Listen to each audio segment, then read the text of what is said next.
내 손을 힘있게 하옵소서라는 제목으로 하나님 말씀 증거합니다. 우리가 믿음으로 어떤 일을 추진할 때 혹은 이게 사명인 줄 알고 하나님의 일을 사명으로 감당하면서 그 하나님의 일을 하고 있을 때 안타까운 것은 참 영락없이 방해꾼이 등장합니다.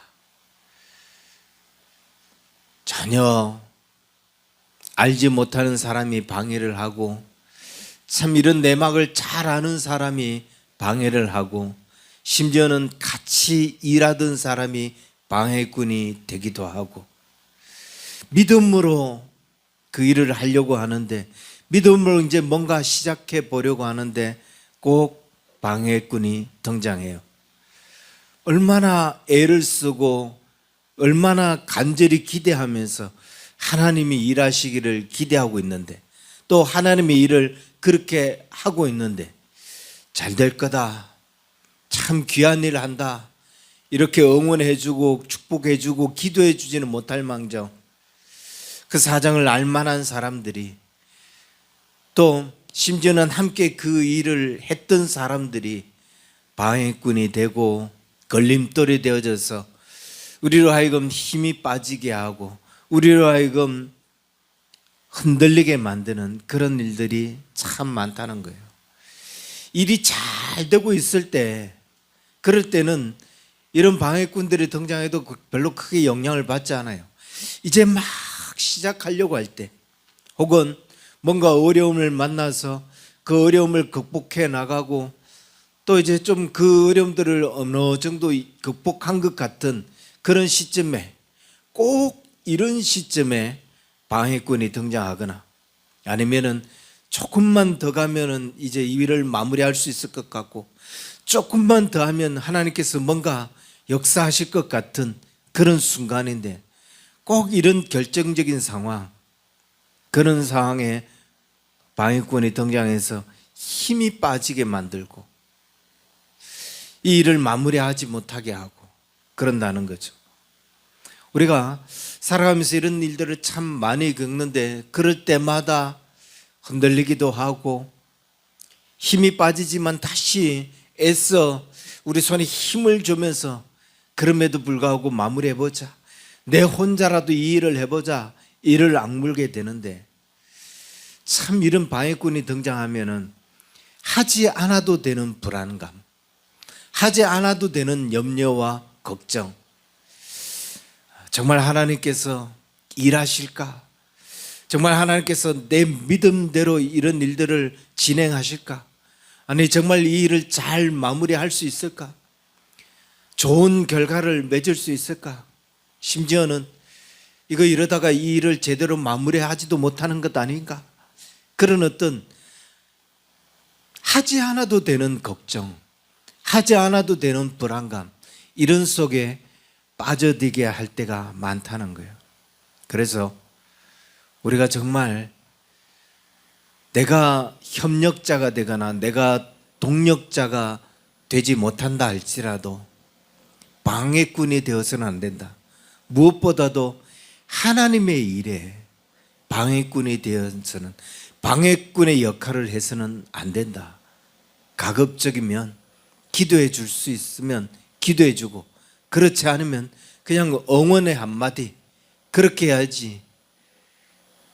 그 일의 방해자, 그 일을 가로막는 자, 걸림돌이 되게 하는 자, 아니 회방꾼이 되지 않도록 주의해야 된다는 거예요. 또 한 가지는 우리가 어떤 변화를 시도할 때 그렇습니다. 내 신앙의 습관이나 어떤 삶의 습관을 바꿔야 할 때 바꿔야 된다라는 것을 깨달을 때가 있어요. 그런데 이건 내 몸에 이미 익어온 거잖아요. 내 가치관처럼 내 삶에 깊이 내 몸에 아주 많이 배어있는 습관이잖아요. 이걸 바꾸는 건 참 쉬운 일이 아니에요. 그건 한 번에 뭐 바뀌어지는 것도 아니에요. 여러 번 실패를 경험하고 여러 번 넘어지고 그러면서 다시 또 일어나는 이 일들을 계속 반복해야 그래야 조금씩 변한 것 같으나 변하지 않은 것 같고 뭐 이런 모습들이 계속 반복되면서 어느 날 보니 변해 있는, 어느 날 보니 조금 달라져 있는, 그게 우리의 습관을 바꾸는 거고 우리의 삶을 바꾸는 거고 가치관을 바꾸는 거예요. 그만큼 힘들고 어렵다고요. 이거 하나만으로, 이걸 도전한다는 것 하나만으로도 힘든 일이죠. 그런데 네가 뭐 습관을 바꾸겠어? 네가 뭐 그거 한다고 해서 달라지겠어? 시작도 안 했는데 옆에서 힘을 빼놓습니다. 뭔가 중대한 결단을 하고, 그래 나는 바뀌지 않으면 안 돼, 그러면서 마음에 중대한 결단을 하고 있는데 당신은 해도 안 돼, 초를 치는 거죠. 그러면 그렇게 결단했던 것마저도 균열이 생겨요. 정말 내가 해서 과연 될까? 나 같은 사람이 과연 바뀔까? 그러면서 흔들리게 된다는 거죠. 우리가 하나님의 일을 할 때 비전으로 품고 사명으로 품고 뭔가 그 일을 진행하고 있을 때, 아니 믿음으로 일을 해야 될 때, 하나님이 일할 것이다, 하나님이 역사하실 것이다 라고 그렇게 믿음으로 뭔가를 시작하고 있을 때 절대로 그 하나님의 일에 있어서 방해꾼이 되지 않도록, 그 하나님의 일을 가로막는 걸림돌이 되는 그런 회방꾼이 되지 않도록 주의하라. 왜냐하면 그렇게 되면 하나님의 일이 가로막히고 하나님의 일이 중단되는, 이 일이 얼마나, 이 죄가 얼마나 무서운 죄인지, 이 일이 얼마나 끔찍한 일인지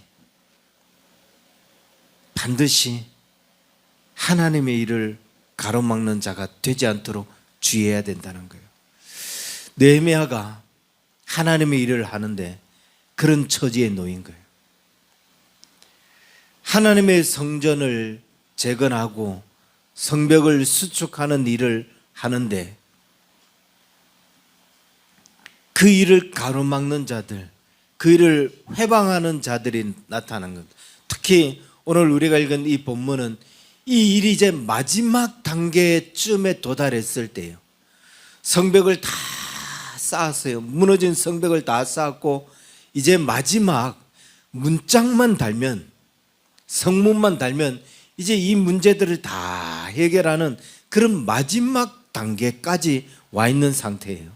그런데 이때 그 일을 계속 하지 못하도록 방해하고 걸림돌이 되었던 이 회방꾼, 그게 한두 사람이 아니더라고요. 산발랏, 도비앗, 아라비아 사람 게셈, 그 외에 많은 원수들. 이 말은 이 느헤미야가 이 많은 회방꾼들, 이 많은 방해꾼들의 그 공작, 그 방해를 딛고 일하면서 얼마나 힘들게 이 하나님의 일을 해왔냐, 얼마나 정말 때로는 의심도 들고 정말 내가 이거 해서는 안 되는 일을 하는 거 아닌가, 뭐 이런 생각이 들 수도 있고, 정말 저 방해꾼들의, 저들이 격려해주고 힘이 되어주고 그러면은 더 열심히 하는데, 더 잘하는데 격려해줘도 부족한 판에 방해꾼이 되니. 여러분, 산발랏이 누구예요? 도비아가 누구예요? 산발랏은 사마리아 사람이에요. 이스라엘 사람이라고요. 북이스라엘. 그런데 그는 이스라엘 백성들이 바벨론으로 포로로 끌려갈 때, 그때 바벨론에 끌려가지 않고 이스라엘에 남아 있으면서 거기에서 많은 세력을 확보했어요.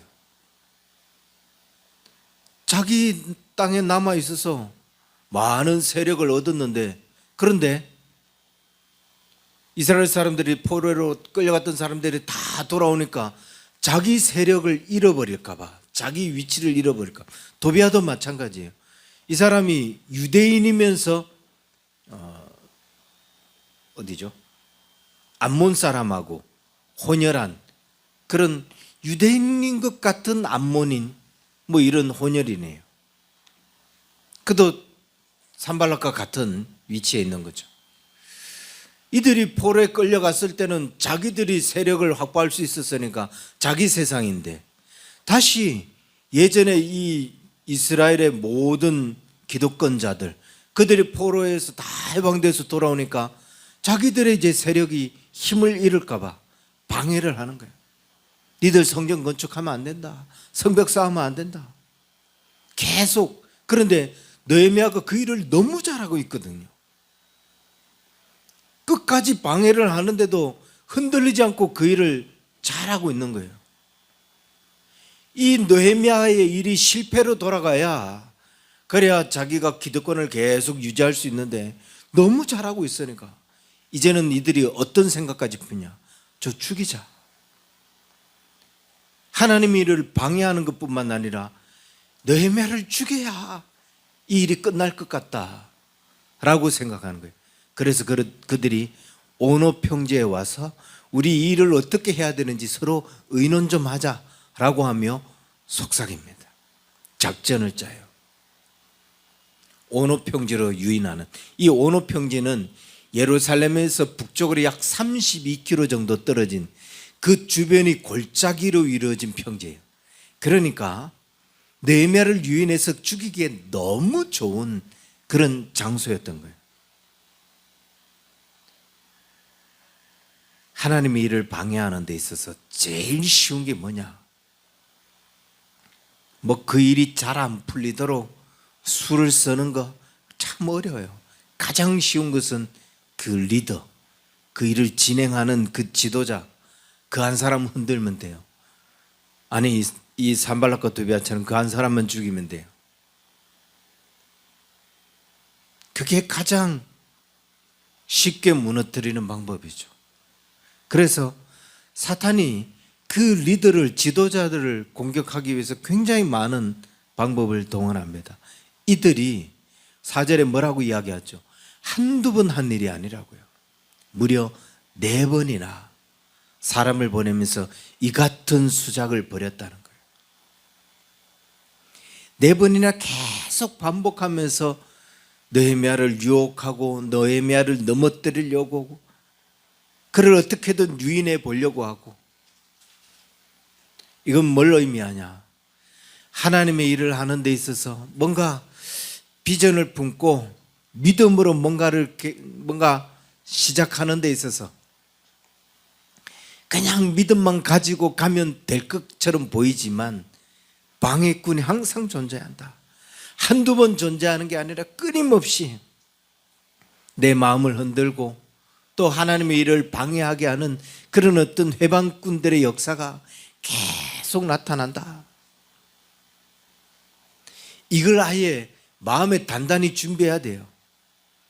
하나님의 일을 하겠다라고 마음을 품으면, 믿음으로 한번 나아가겠다라고 마음을 품으면 그 뒤에 방해꾼이 있을 거다라는 생각을 아예 준비를 해야 돼요. 그렇게 긴장하고 그렇게 대처할 수 있는 힘을 키우고 그러면서 나아가야 된다.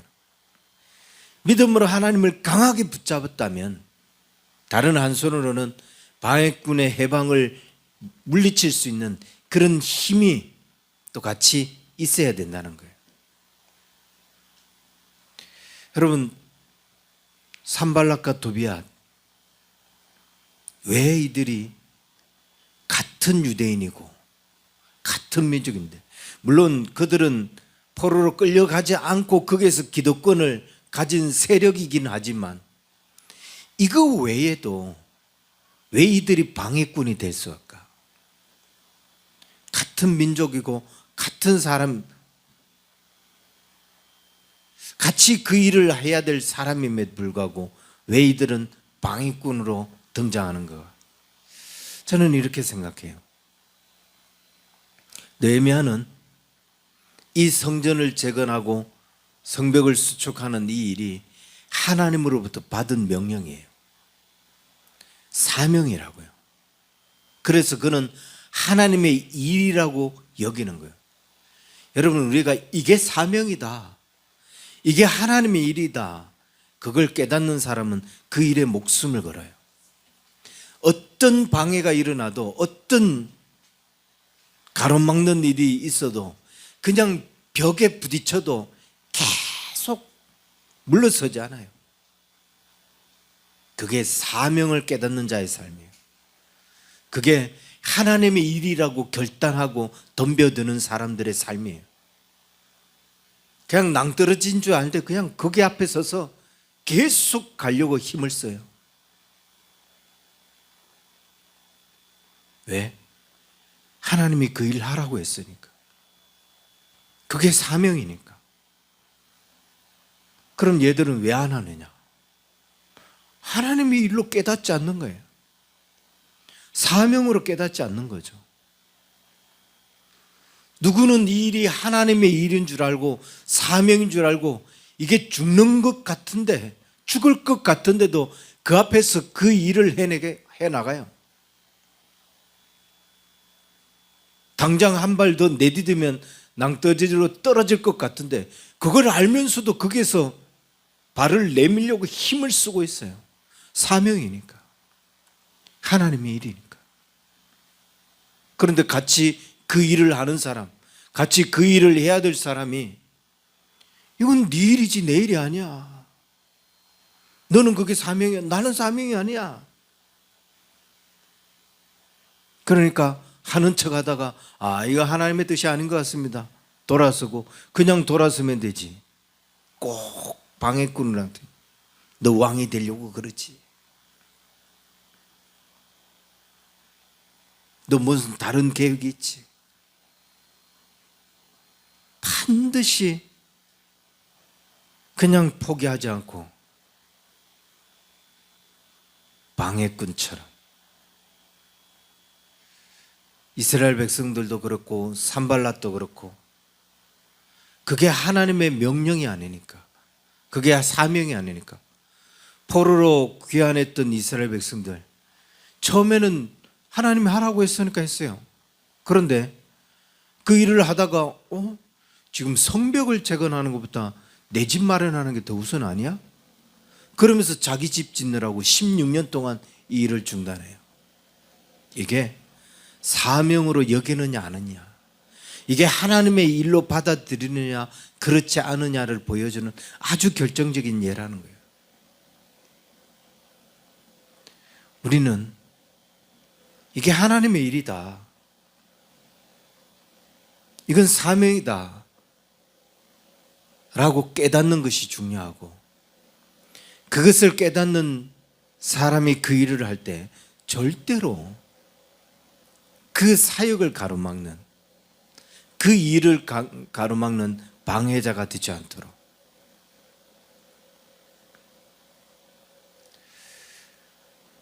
심지어 그들을, 이 느헤미야를 죽이려는 그런 음모를 꾸몄지만 느헤미야가 호락호락하지 않습니다.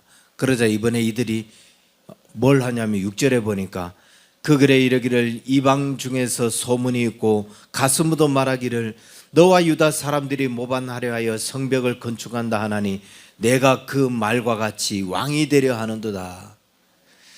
무슨 말이냐 하면은 비방하기 시작하는 거예요. 음모를 꾸며서 인신공격을 하기 시작해요. 야, 너 바벨론 왕이 너를 이스라엘의 총리로, 총리죠, 총독으로 보내서 이 성전을 건축하고 하게 했는데 너 그 성전 건축하고 난 후에, 성벽 세우고 난 후에 이스라엘 나라 왕국을 만들고 너 그 나라 왕이 되려고 하지? 너 이 이야기 왕에게 전달할 거야. 인신공격을 하고 모독을 하고 비방하는, 음해하는 그런 일을 합니다.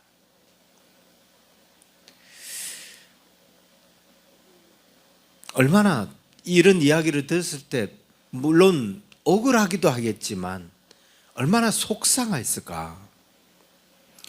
내가 하나님의 일을 하는데, 그것도 하나님이 주신 명령, 하나님이 주신 비전, 그래서 그 마음에 흔들림 없이 정말 하나님 보시기에 합당하게 그렇게 주의 일을 하려고 하는데 인신공격을 하면서 없는 일들을 만들어내고 마치 자기 욕심을 부려가면서 그 일을 하는 것처럼 그렇게 비방하고, 이때 얼마나 속상하겠어요. 남의 말을 하는 것 참 쉬울 수 있습니다. 근데 사탄이 가장 많이 쓰는 게 바로 이 말을 통하여서 인신공격하게 하고, 그 말을 통해서 의도적으로 거짓말을 하게 함으로써 무너뜨리게 하는 거예요. 근데 우리는 이런 사탄의 가장 흔한 무기, 이 흔한 무기를 너무 쉽게 뽑아서 빼들고 있습니다. 누군가를 무너뜨리기 위해서, 누군가를 나보다 못한 사람 여기기 위해서, 누군가 그 일들을 못하게 하기 위해서, 이런 비방의 칼, 사탄이 가장 많이 쓰는 이 칼을 쉽게 빼든다는 거예요. 하지만 주님은 우리에게 이렇게 이야기합니다. 성경은 우리에게 명확하게 이렇게 말씀하고 있어요. 마음으로 품은 것마다 이미 범죄한 거라고. 마태복음 5장 22절에는 이렇게 이야기합니다. 형제에게 노하는 자마다 이미 심판을 받게 될 거라고. 형제에 대하여 심지어 라가라고 하는 자마다 공회에 넘겨지게 될 것이라고. 형제의 마음을 상하게 하는 것, 그 마음을 다치게 하는 것, 이게 결코 쉬운 죄가 아니란 거예요. 반드시 심판을 받고 반드시 공회에 넘겨지게 될 사건이라는 거죠. 사도 바울은 에베소서에서 우리에게 이렇게 이야기합니다. 무릇 더러운 말은 너희 입 밖에도 내지 말고 오직 덕을 세우는데 소용되는 대로 선한 말을 하여 듣는 자들에게 은혜를 끼치게 하라. 더러운 말은 입 밖에 꺼내지도 말고 내 말을 듣는 그 사람이 그 말을 들을 때 은혜가 되도록, 은혜를 끼치는 말, 덕을 세우는 말을 하라. 인신공격뿐만 합니까? 10절에 보면 이렇게 이야기합니다. 스마야 선지자를 뇌물로 사요.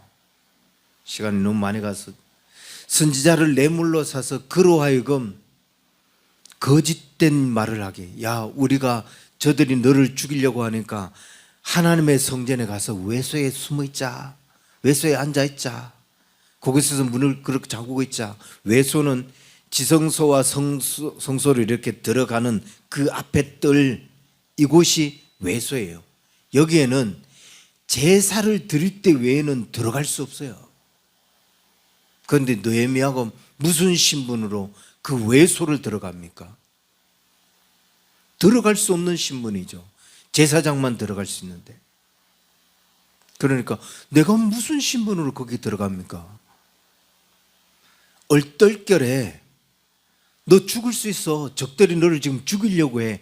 이런 거짓말에 얼떨결에 그냥 말씀을 어기게 만드는 거예요.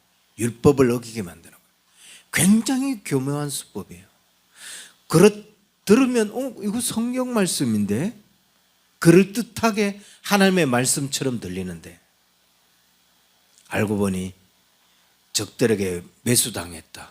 이 말은 그냥 사단의 도구가 되었다는 거예요. 오늘날 우리 한국 사회를 보면서, 오늘날 한국 교회를 보면서 그냥 사단의 도구가 되어서 선포하는 메시지들, 사단의 적들의 도구가 되어져서 그냥 이게 옳은 것인지 그런 것인지 제대로 구별도 하지 못하고 막 말을 던지는 사람들, 이런 사람들이 얼마나 많은지 몰라요. 자신이 말씀을 제대로 분별하지 못하고 있었으면 그냥 넘어간 거죠. 아, 그래? 거기 가서 좀 피할까?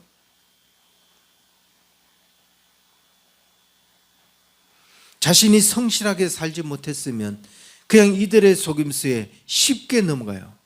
이들의 그 말에 너 왕이 되려고 하는 거지. 아니야, 그 없는 말이야. 느헤미야는 자기 삶을 성실하게 살아왔다는 거예요. 내가 누군데 그 성소의 외소에 들어가냐. 하나님의 말씀을 정확하게 실천하며 왔다는 거예요. 그래야 이 세상의 흐름, 이 세상의 분위기, 거기에 휩쓸려 가지 않고 계엄이 내란이다, 이걸 믿는 사람이 있어요. 아니, 이 말을 그냥 찰떡처럼 믿고 고지고대로 믿고 선포하는 사람들 얼마나 많아요. 사회가 그러다 보니까 교회가 그래요. 교회 목사들의 그 메시지들, 창세기는 지어낸 거야. 지어낸 이야기가 많아. 여러분, 이 말은 내 신앙의 뿌리가 지어낸 이야기로부터 시작된 신앙이야 라고 말하는 것과 똑같잖아요. 내가 삶이 성실하지 않으면, 내가 하나님의 말씀을 제대로 실천하는 삶이 되어 있지 않으면 절대로 분별하지 못합니다. 이런 회방꾼의 방해 속에서, 이런 거짓된 가르침들 속에서 우리가 어떻게 하면 넘어지지 않고 살아갈 수 있는가? 느헤미야는 이런 상황 속에서도 3절에 보니까 이렇게 이야기하죠. 내가 이제 큰 역사를 하니 내려가지 못하겠노라. 어찌하여 역사를 중지하게 하고 너희에게로 내려가겠느냐라고 합니다. 무슨 말이냐? 편지를 계속 보내면서 유인을 해요. 속여요. 우리 거기서 의논을 해보자. 우리가 네 반대 안 할 테니까, 협조할 테니까 거기 와서 의논 좀 해보자. 참 좋은 거죠. 몇 사람 되지 않는데 포로로 끌려갔던 몇 사람이 와서 이 성벽을 건축하고 있는데, 그 남아있던 유대인들이 야, 우리가 같이 협력할 테니까 와서 한번 의논해보자. 참 솔깃한 이야기예요. 자기가 성실하게 삶을 살아오지 않으면 이런 말에 그냥 넘어가요. 느헤미야가 성실하게 살아왔다는 것은 지금 이 의논을 하는 것보다 하나님의 일을 단 하루도 중단해서는 안 된다. 하나님의 일은 어떤 순간에도 중단할 수 없다.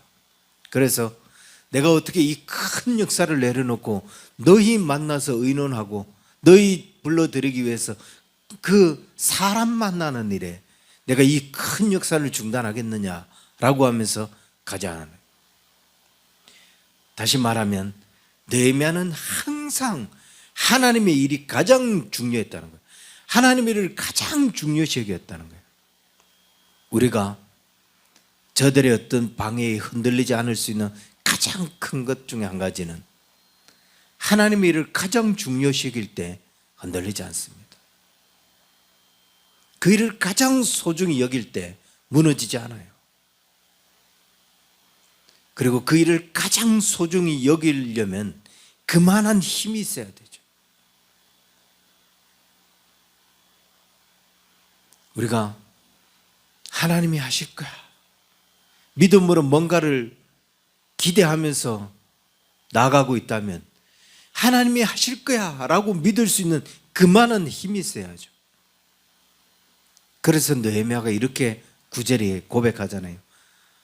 주여, 이제 내 손을 힘있게 하옵소서. 이 내 손을 힘있게 하옵소서라는 것은 내가 그렇게 주님을 더 힘있게 붙잡게 해달라고, 이 하나님의 일을 더 힘있게 붙잡아서 어떤 순간에도 어떤 유혹에도 이 일 내려놓지 않게 해달라고, 어떤 유혹 속에서도 일 포기하지 않게 해달라는 그런 기도입니다. 회방에서도 방해에서도 우리가 흔들리지 않을 수 있는 이유, 이 손을 힘있게 하는 거예요.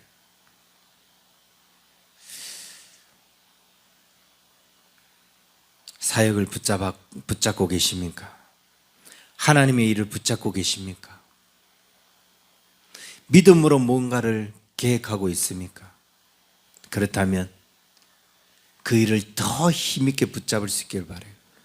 그 일 중에 누군가가 방해꾼이 나타나고 누군가 해방이 나타나서 걸림돌이 되어지고 자꾸 내 마음을 흔들리게 하는 일들이 있다면 그때에 이 느헤미야처럼 그들을 만나 설득하고 그들의 이야기를 들어주는 것보다도 하나님이 이를 더 쉬지 않고 하게 하는 것, 이 일을 더 힘있게 붙잡는 것이 중요하다는 것을 깨닫고 주여 내 손을 힘있게 하옵소서.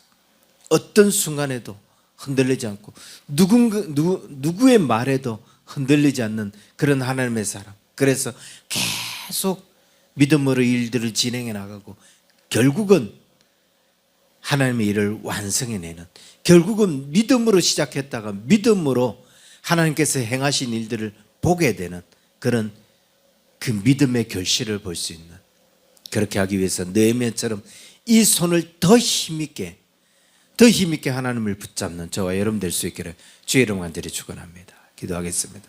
하나님 아버지, 우리의 삶을 붙드시고 우리를 이끌어 주시니 감사를 드립니다. 우리가 믿음으로 나아가는 모든 일에 많은 어려움들을 겪고 환난을 겪고 또 방해꾼들의 그런 회방을 겪기도 하지만, 그러나 하나님, 그럴 때일수록 우리의 손을 더 힘있게 하여 주옵소서. 우리가 더 믿음으로 나아가게 하여 주시고 더 힘있게 주님을 붙잡을 수 있는 그런 하나님의 사람들 되게 하여 주옵소서. 그래서 방해가 무색하게 하시고 저들의 해방이 무색할 수 있도록 어떤 업무에도 흔들리지 않는 그런 하나님의 사람들 될 수 있도록 더 성실하게 믿음으로 살아가고 더 성실하게 말씀을 실천하며 살아갈 수 있는 우리 언약의 성도들 다 되게 하여 주옵소서. 이제는 우리 주 예수 그리스도의 은혜와 하나님 아버지의 크신 사랑과 성령님의 인도하심이 더욱더 힘있게 주의 말씀을 붙잡고 살기를 소망하는 우리 언약의 성도들 저들의 모든 삶 위에 이제로부터 영원토록 항상 함께 있을지어다. 아멘.